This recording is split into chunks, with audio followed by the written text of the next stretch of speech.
Hi bridge എഡ്യൂക്കേഷനിലേക്ക് എല്ലാവർക്കും സ്വാഗതം. നിങ്ങൾ UGC നെറ്റ് അറബിക് എക്സാമിന് പ്രിപ്പയർ ചെയ്യുകയാണോ എങ്കിൽ ഇത് നിങ്ങൾക്ക് വേണ്ടിയുള്ള ചാനലാണ്. നെറ്റ് സിലബസിലെ ഓരോ യൂണിറ്റും നമുക്ക് ഒരുമിച്ച് സിമ്പിളായി പഠിച്ചെടുക്കാം.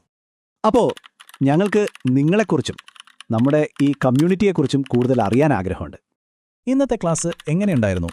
ഈസി ആയിരുന്നോ അതോ കുറച്ച് ടഫായിരുന്നോ? താഴെ കമന്റ് ചെയ്യണേ. ഇനി ഏതൊക്കെ ടോപ്പിക്കുകളാണ് നമ്മുടെ ക്ലാസ്സുകളിൽ വേണ്ടതെന്ന് തീർച്ചയായും നിർദ്ദേശിക്കണം. ഇതുപോലെ ഓരോ യൂണിറ്റും കവർ ചെയ്യുന്ന കൂടുതൽ ക്ലാസുകൾക്കായി ഈ ചാനൽ ഇപ്പോൾ തന്നെ സബ്സ്ക്രൈബ് ചെയ്യുക. നിങ്ങളുടെ ഫ്രണ്ട്സിനും ഗ്രൂപ്പുകളിലും ഷെയർ ചെയ്യുക. നമസ്കാരം.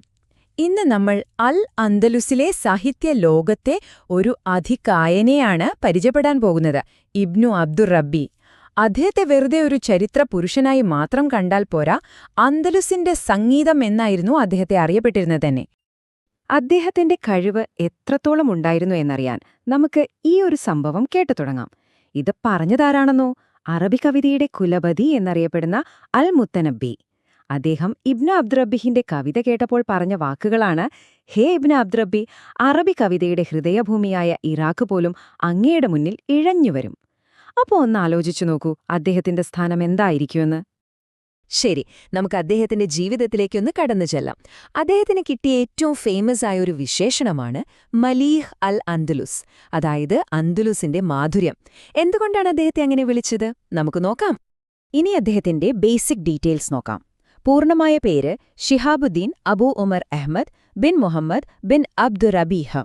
ജനിച്ചതും ജീവിച്ചതും മരിച്ചതുമൊക്കെ ഒരേ സ്ഥലത്താണ്, കുർത്തുബയിൽ, അതായത് ഇന്നത്തെ സ്പെയിനിലെ കോർഡോബ. ഹിജ്റ 246 ജനിച്ചു, 328 മരണപ്പെട്ടു. അതിലൊരു ഇൻട്രസ്റ്റിംഗ് ഫാക്ട് എന്താണെന്ന് വെച്ചാൽ, അദ്ദേഹത്തിന്റെ മുത്തശ്ശൻ സാലിം അന്തലൂസിലെ ഉമവി ഭരണാധികാരി ഹിഷാം ബിൻ അബ്ദുറഹ്മാൻ അദ്ദാക്കിലിന്റെ ഒരു മൗല ആയിരുന്നു, അതായത് വിമോചിപ്പിക്കപ്പെട്ട ഒരു അടിമ. അപ്പോൾ അദ്ദേഹത്തിന്റെ പേഴ്സണൽ ലൈഫിൽ നിന്ന് നമുക്ക് പ്രൊഫഷണൽ ലൈഫിലേക്ക് വരാം. അദ്ദേഹത്തിന്റെ ജീവിതത്തിലെ ഭൂരിഭാഗം സമയവും അദ്ദേഹം ചെലവഴിച്ചത് അന്തലൂസിലെ ഉമവി ഭരണാധികാരികളുടെ കൊട്ടാരത്തിലായിരുന്നു. അവിടെ ഒരു ആസ്ഥാന കവിയായി അദ്ദേഹം ശരിക്കും പേരെടുത്തു. ഇപ്പൊ ഈ സ്ക്രീനിൽ കാണുന്ന ടൈം ലൈനിലേക്കൊന്ന് നോക്കിക്കേ. 1 2 അല്ല, 4 ഉമ്മവി ഭരണാധികാരികളുടെ കാലഘട്ടത്തിൽ അദ്ദേഹം ആസ്ഥാന കവിയായിരുന്നു. അമീർ മുൻദിർ, അമീർ അബ്ദുല്ല, പിന്നെ അന്തലൂസിന്റെ സുവർണ കാലഘട്ടം കൊണ്ടുവന്ന അബ്ദുറഹ്മാൻ അൽ നാസിർ. പതിറ്റാണ്ടുകളോളം കൊട്ടാരത്തിലെ പ്രധാന കവിയായി തുടരുക എന്ന് പറഞ്ഞാൽ അത് ചെറിയ കാര്യമല്ല, അല്ലേ? പക്ഷേ കൊട്ടാരത്തിൽ ഇത്രയും വലിയ വിജയങ്ങളൊക്കെ ഉണ്ടായിരുന്നെങ്കിലും അദ്ദേഹത്തിന്റെ സ്വഭാവം കുറച്ച് കോംപ്ലിക്കേറ്റഡ് ആയിരുന്നു. പെട്ടെന്ന് ദേഷ്യം വരും, ഒരുതരം നെഗറ്റീവ് മൈൻഡാണ്, പിന്നെ ആരെയും പെട്ടെന്ന് വിശ്വസിക്കാത്ത ഒരു ടൈപ്പ്. ഇത് അദ്ദേഹത്തിന്റെ കഥയ്ക്കൊരു റിയലിസ്റ്റിക് ടച്ച് നൽകുന്നുണ്ടല്ലേ? ഇനി നമ്മൾ വരാൻ പോകുന്നത് ഏറ്റവും പ്രധാനപ്പെട്ട ഭാഗത്തേക്കാണ്. അദ്ദേഹത്തെ സാഹിത്യലോകത്ത് അമരനാക്കിയ ആ ഒരൊറ്റ ഗ്രന്ഥം, അതെ, അൽ ഇഖ്ദ് അൽ ഫരീദ്. UGC നെറ്റ് പോലുള്ള പരീക്ഷകൾക്ക് തയ്യാറെടുക്കുന്നവർ ഈ ഭാഗം പ്രത്യേകം ശ്രദ്ധിക്കണം. ഇതാണ് അദ്ദേഹത്തിന്റെ മാസ്റ്റർ പീസ്, അൽ ഇഖ്ദ് അൽ ഫരീദ്. അതിന്റെ അർത്ഥം അമൂല്യമായ ഹാരം എന്നാണ്. പേര് പോലെ തന്നെ അമൂല്യമായ ഒരു ഗ്രന്ഥം. ഇത് വെറും ഒരു പുസ്തകമല്ല, അറബി സാഹിത്യത്തിലെ ഉമ്മഹാത്തുൽ കുതുബ് അഥവാ മദർ ബുക്സിൽ ഒന്നാണിതിനെ കണക്കാക്കുന്നത്. ഒരു എൻസൈക്ലോപീഡിയ എന്ന് തന്നെ പറയാം. ഈ പേര് മറക്കരുത് കേട്ടോ. അപ്പോ എന്തൊക്കെയാണ് ഈ പുസ്തകത്തിലുള്ളതെന്ന് നോക്കിയാൽ നമ്മൾ ശരിക്കും അതിശയിച്ചു പോകും. ഹിസ്റ്ററി, വംശചരിത്രം, പഴഞ്ചൊല്ലുകൾ, കവിത, അറൂള്, എന്തിന് മെഡിസിനും മ്യൂസിക്കും വരെ ഇതിലുണ്ട്. ഒരാൾക്ക് ഇത്രയധികം വിഷയങ്ങളിൽ എങ്ങനെ പാണ്ഡിത്യം നേടാൻ കഴിഞ്ഞുവെന്ന് നമ്മൾ ചിന്തിച്ചു പോകും. ഇനി അദ്ദേഹത്തിന്റെ കവിതയുടെ ഒരു സാമ്പിൾ നോക്കാം. വെറും വാക്കുകൾ കൊണ്ട് എങ്ങനെ ഒരു ചിത്രം വരയ്ക്കാമെന്ന് കാണിച്ചു തരുന്ന ഒരു വരിയാണിത്. ഇവിടെ ഒരു കുന്തത്തെ വർണ്ണിച്ചുകൊണ്ട് അദ്ദേഹം പറയുന്നു: ഇരുണ്ട രാത്രിയിൽ ഉദിച്ചുയരുന്ന ഉൽക്ക പോലെ തിളങ്ങുന്നതായിരുന്നു അതിന്റെ മുന എന്ന്. ശരിക്കും വാക്കുകൾ കൊണ്ടുള്ള ഒരു ചിത്രവര തന്നെ, അല്ലേ? അപ്പോ അദ്ദേഹത്തിന്റെ കവിതയുടെ മെയിൻ സ്പെഷ്യാലിറ്റീസ് എന്തൊക്കെയായിരുന്നു? 1.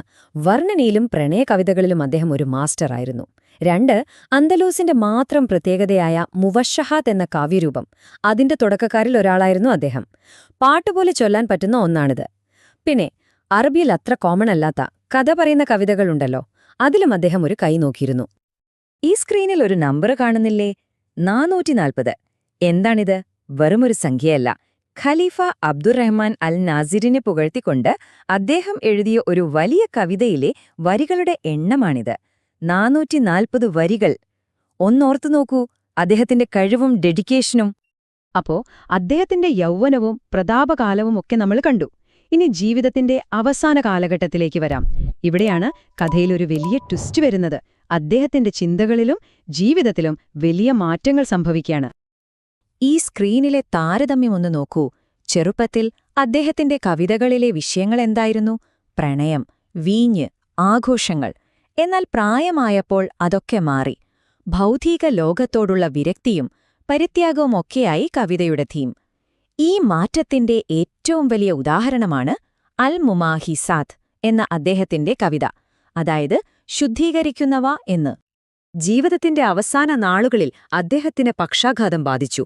അങ്ങനെ ഹിജ്റ 328-ൽ അദ്ദേഹം ഈ ലോകത്തോട് വിട പറഞ്ഞു. അദ്ദേഹം പോയെങ്കിലും അദ്ദേഹത്തിന്റെ പൈതൃകം ഇന്നും നിലനിൽക്കുന്നു. പിൽക്കാലത്ത് വന്ന യാഖൂത്ത് അൽ ഹമവി എന്ന പണ്ഡിതൻ അദ്ദേഹത്തെക്കുറിച്ച് പറഞ്ഞതെന്താണെന്ന് നോക്കൂ. അദ്ദേഹത്തിന് അറിവുകൊണ്ടൊരു പ്രൗഢിയുണ്ടായിരുന്നു, സാഹിത്യത്തിൽ ഒരു നേതാവിന്റെ സ്ഥാനമുണ്ടായിരുന്നു, പ്രശസ്തിയുണ്ടായിരുന്നു, കൂട്ടത്തിൽ നല്ല മതബോധവുമുണ്ടായിരുന്നു.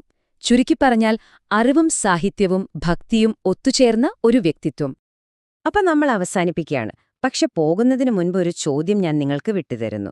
ഒരേ ജീവിതത്തിൽ തന്നെ കൊട്ടാരത്തിലെ കവിയും ഒരുപാട് അറിവുകളുള്ള പണ്ഡിതനും അവസാനം എല്ലാം ഉപേക്ഷിച്ച ഒരു പരിത്യാഗിയുമാകാൻ ഒരാൾക്ക് എങ്ങനെ സാധിക്കും? ഇബ്നു അബ്ദുർ റബ്ബിഹിന്റെ ജീവിതം ശരിക്കും നമ്മളെ ചിന്തിപ്പിക്കുകയല്ലേ? ഇതിനെക്കുറിച്ചൊന്ന് ആലോചിച്ച് നോക്കൂ. അപ്പോ നമ്മൾ പ്രധാന കാര്യങ്ങളൊക്കെ പറഞ്ഞു കഴിഞ്ഞു. ഇനി അടുത്ത സ്റ്റെപ്പ് എന്താണെന്ന് നോക്കിയാലോ? ഈ വിഷയത്തിലെ മെയിൻ പോയിന്റ്സ് ഒക്കെ നിങ്ങൾക്ക് ക്ലിയർ ആയിട്ടുണ്ടാകും അല്ലേ? അപ്പോ ഏറ്റവും പ്രധാനപ്പെട്ട ചോദ്യം ഇതാണ്: ഇനി എങ്ങനെ പഠനം മുന്നോട്ട് കൊണ്ടുപോകും? നിങ്ങളുടെ പഠനത്തിന് ഒരു മുതൽക്കൂട്ടാകാൻ പറ്റിയ ഒരു വഴിയുണ്ട്. അതാണ് ബ്രിഡ്ജ് 6 എഡ്യൂക്കേഷന്റെ ഈ പുതിയ പ്രിന്റഡ് ബുക്ക്. ഈ ബുക്കിനെ സ്പെഷ്യൽ ആക്കുന്നത് ഇതിന്റെ ഉള്ളടക്കം തന്നെയാണ്. നമ്മുടെ ഓരോ ക്ലാസ്സിലെയും പോയിന്റ്സും കഴിഞ്ഞ 5 വർഷത്തെ നെറ്റ് എക്സാം ക്വസ്റ്റ്യൻസും ഇതിലുണ്ട്. ഈ ബുക്കിന്റെ ഒരു കോപ്പി ഓർഡർ ചെയ്യാൻ വളരെ എളുപ്പമാണ്. ഓർഡർ ചെയ്യാൻ താഴെ കമന്റ് ബോക്സിൽ നിങ്ങളുടെ ഫോൺ നമ്പറും അഡ്രസ്സും കൊടുത്താൽ മതി. നിങ്ങളുടെ വിജയത്തിലേക്കുള്ള യാത്രയിലെ ഈ പുസ്തകം ഒരു വലിയ സഹായമാകട്ടെ. നിങ്ങളുടെ പഠനത്തിനും ശോഭനമായ ഭാവിക്കും എന്റെ എല്ലാവിധ ആശംസകളും. അപ്പോ അടുത്തൊരു വിഷയവുമായി നമുക്ക് വീണ്ടും കാണാം. Thank you.